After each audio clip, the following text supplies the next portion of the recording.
कि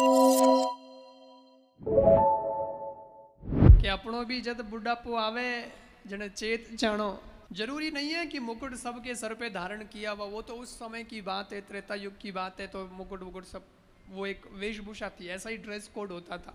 आजकल ऐसा नहीं होता है, परंतु घर का मुखिया तो होता ही है ना कोई।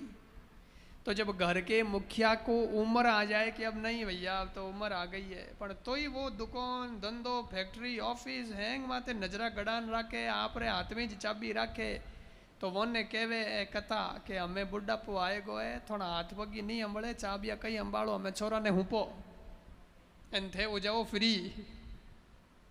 अब ये मुकुट जो है ये किसी और को सौंपो, किसी और के शीश पे धारण कर दो और उसको मुखिया बनाओ कि बेटा अब ये घर तेरे हवाले और हम भगवान के हवाले। एक उम्र आने पर ऐसा कर देना चाहिए। क्योंकि देखो मैं आपको एक बात बताऊं, मौत जब आनी होती है तो वैसे तो मौत कभी भी आ सकती है, मौत है, लेकिन अगर उम्र के हिसाब से आए तो 4 घंटियां मौत की बचती हैं और फिर वो आती है, कह के आती है कि भाई अब आ रही हूँ अब आ रही हूँ।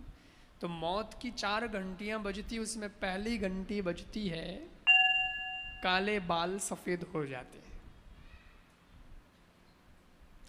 मौत कहती है बस बहुत तेल लगाए थे, बड़ी जुल्से निकाली थी, अब बस हमें दौड़ा आया रहा, अब बस अब हाथ में माला ले लो, अब भगवान का भजन करो। पर लोगों रही जे बाढ़ हो जावे दौड़ा, लोग जावे नई कने, जान के वे नई कर दे डाई वापस सफेद के काले करवा देते। भगवान ने सफेद किए, इन्होंने फिर काले करवा लिए। अच्छा जो आते हैं वो तो फिर सफ़ेद ही आते हैं उम्र के बाद, आप फिर काले करवाते हो फिर सफ़ेद आते हैं। तो ये आपको चक्कर पड़ता है तो मैं तो कहता हूँ एक काले रंग का डिब्बा ही पी जाओ, लेकिन एक रहता है कि सफ़ेद आ गए अब अच्छा नहीं है। लेकिन आपको एक बात बताएं, सफ़ेद रंग जो है वो शांति का प्रतीक है। सफेद रंग शांति का प्रतीक है। पुराने जमाने में युद्ध होते थे तो युद्ध ऐसे रात को नहीं होते थे, दिन में चलते थे। तो शाम का जब समय होता, सूर्यास्त का समय होता, तब सफेद ध्वज आसमान में यूं लहराया जाता ताकि सबको पता चल जाए, सेना वगैरह को, सबको भी सफेद ध्वज लहरा दिया, अब युद्ध विराम कर दो, अब शांत हो जाओ। दूसरा, अपने यहाँ साउथ में गुजरात में भी चावल बहुत खाते हैं, साउथ का तो मुख्य भोजन है चावल। और अपने मारवाड़ में पापड़ सबसे लास्ट में आता है, वो थोड़ा क्रीम कलर है लेकिन सफेद जैसा भी मान लिया। तो इधर तो चावल, उधर अपने पापड़। और गुजरात में भी तो मैंने देखा है लास्ट में दाल चावल परोस देते हैं, फिर खत्म। अगर दाल चावल परोस दिए तो इसका मतलब ये हो गया कि हमें आप शिरोनी मांग सको। एक संकेत है, इशारा है कि अब आप जो है मिठाई नहीं मांग सकते, खीर मालपुआ नहीं मांग सकते। चावल परोस दिया है, इसका मतलब पानी का गिलास ही आएगा हाथ धोने के लिए। चावल का रंग है सफेद।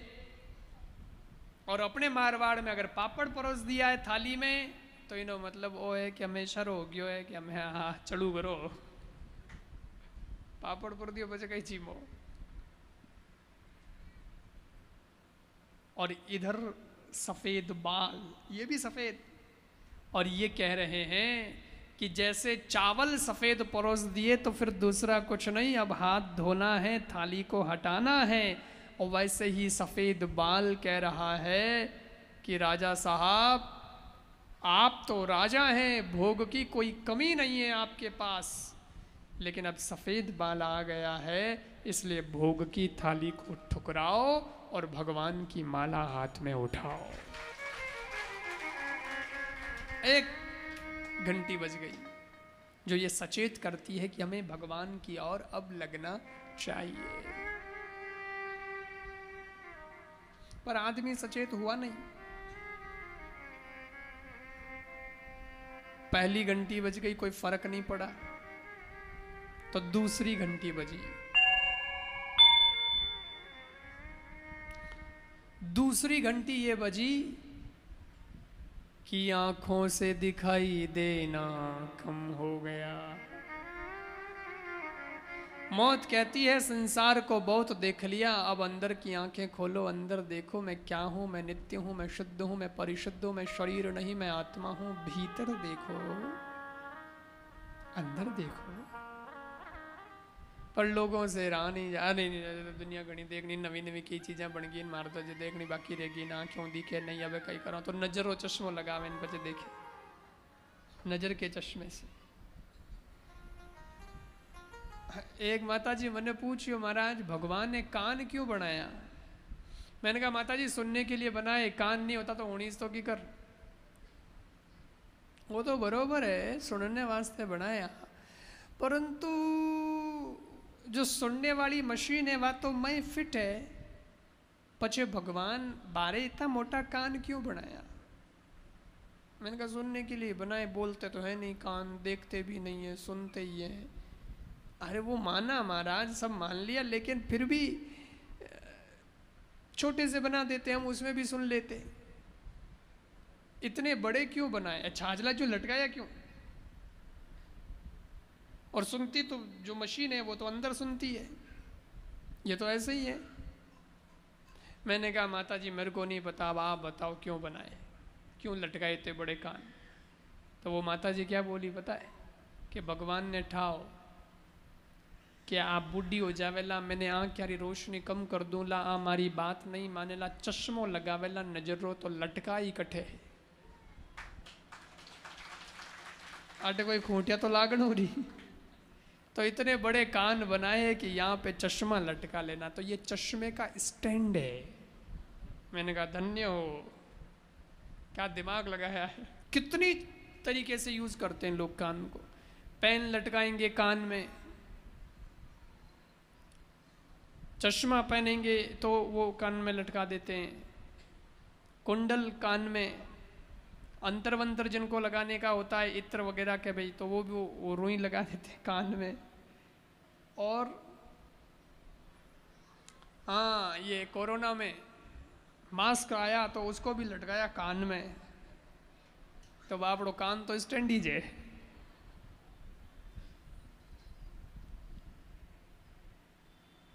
मौत ने देखा 2-2 घंटियां बज गई, ये सचेत नहीं हुआ, तो मौत की तीसरी घंटी बज जाती है। तीसरी घंटी क्या बजी? तीसरी घंटी ये बजी कि कानों से सुनाई देना कम हो गया। मौत कहती है अब फालतू की बातें सुनना बंद करो, कथा में जाओ, बड़े बड़े स्पीकर लगे, भगवान की कथा सुनो। पण डोकरियों रही जे नहीं, हाँ हाँ हमारे तो हुण, तो जाए डॉक्टर साहब कने, डॉक्टर साहब पैसे कितने ही लगे परवाह मत करो, पर आप तो कानों में सुनाई देने वाली मशीन लगा दो। पैसे मैं दे दूंगी, लगाओ भाई। मशीन लगा देती, मशीन लगा करके फिर आएगी घर पे, कथा में नहीं, घर पे। और घर में जो चौक है, आंगणो है, वटे बीचे बैठ ने बुआ कहीं कहवे जकी चुगलियां होनी। अरे डोकरी हमें तो कथा उड़ ले, वो घर पे बीमारी जो होनो है, अब तू क्यों परवाह करे, ठीक है जो कर रही ठीक है, अब तू तो पर मन नहीं माने।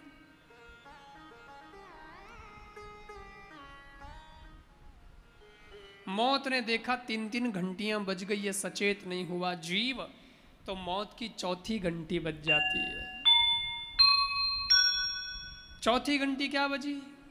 बोले 3200 दांत बारे, लो गणई तिलिया लड्डू खाया, अब खान दिखाओ, अब दांत बिना तो खाए नहीं जाए। मौत कहती है हल्का भोजन करो, भगवान का भजन करो, बत्ती सी बाहर निकल गई, पर लोगों रही जे को नहीं जीवरो स्वाद है पाचा जाए डॉक्टर साहब कहने, डॉक्टर साहब आप मेरे है ना नया बत्ती सी का सेट बांध दो। नया सेट बंधवा देते, इतना अच्छा बंधवाते हैं कि पहले पीछे फूटरो लगे, बढ़िया लगे। और पचे मैं कई दादा दादी ने देखिया हूं कि वे नयो 32 सेठ बंदा ना आवे घरे एने छींक आवे दांत बारे वाणा पोता पोती वाणा दांत ही ढूंढता रहे, दादा आपके दांत उधर पड़े थे, दादी थारो सेठ बाथरूम में पड़ी हो। दूध आगे वापस लगा लेंगे लेकिन भगवान का वजन नहीं करेंगे। 4-4 घंटियां बज गई, ये व्यक्ति सचेत नहीं हुआ तो फिर 5वां घंटा बज जाता है। 5वां घंटा क्या बजा? बोले राम नाम सत्य है, अब मैं कहीं करी अब तो जाई, आखिर तो टिकट कटना ही है। आया है सो जाएगा राजा रंग फकीर, कोई सिंहासन चढ़ चला कोई बंधा जंजीर। इसलिए इस बात को याद रखिएगा, एक दिन आएगा कि हम सबकी अखबार में फोटो छपेगी। आजकल सोशल मीडिया पे आता है, लेकिन एक कॉलम फिक्स होता है अखबार में, शोक संदेश का कॉलम। वो फोटो तो छपेगी लेकिन वो हम नहीं देख पाएंगे। फोटो अपनी होगी और अपन ही नहीं देख पाएंगे, क्योंकि अपन चले जाएंगे तब पीछे फोटो छपेगी कि फलान जी आज चले गए। परंतु अखबार के पेज के उस कॉलम में, शोक संदेश में हमारी फोटो छपे, उससे पहले अपने दिल में परमात्मा की फोटो छाप लेना तो बेड़ा पार हो जाएगा।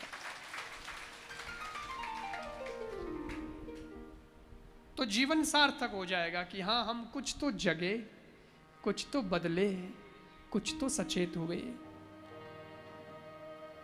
और बुढ़ापे का भी ज्यादा इंतजार अब नहीं करना, क्योंकि ये सारी बातें उस जमाने की थी, लेकिन आजकल जमाना बदल गया। हमें बुढ़ापो आवे कटे ऐसा, हम तो बेतो आदमी चलो जा, बोल तो मर जा। पहले हार्ट अटैक आते थे तो है ना ऐसे आते थे कि भाई पहला आया है कोई बात नहीं, फिर दूसरा आता था, फिर तीसरा आता था, फिर आदमी जाता था तो डॉक्टर भी कहता था आज कहीं नहीं थी जो आई जने देखी लागी अजय तो छोटे मोटे। तो पहले तो फोन करता था कि आ रहा हूँ, आजकल तो फोन ही नहीं करे। अब जो अटैक आता है उसको कहता है साइलेंट। आदमी मर गया, अरे ऐसे कैसे मरा? बोले साहब साइलेंट अटैक आ गया, मतलब फोन ही नहीं किया उसने, सीधा ही आ गया। तो ये जो साइलेंट आ रहे हैं इसकी वजह से पता भी नहीं चलता कि आदमी कब चला जाए। हॉस्पिटल में भर्ती होने का भी टाइम नहीं दे रही है मौत आजकल। सच ये है कि आजकल हॉस्पिटल में भर्ती होने का भी टाइम नहीं मिल रहा। आजकल तो आदमी बैठे बैठे बातें करते करते ही चला जा रहा है। एक तरह से देखा जाए तो अच्छा है कि सेवा वेवा करनी नहीं पड़े, वही निवड़ियो। लेकिन दूसरी तरह से देखो तो बड़ी चिंता की बात है कि जिसे अभी और जीना था वो आदमी यूं चला गया।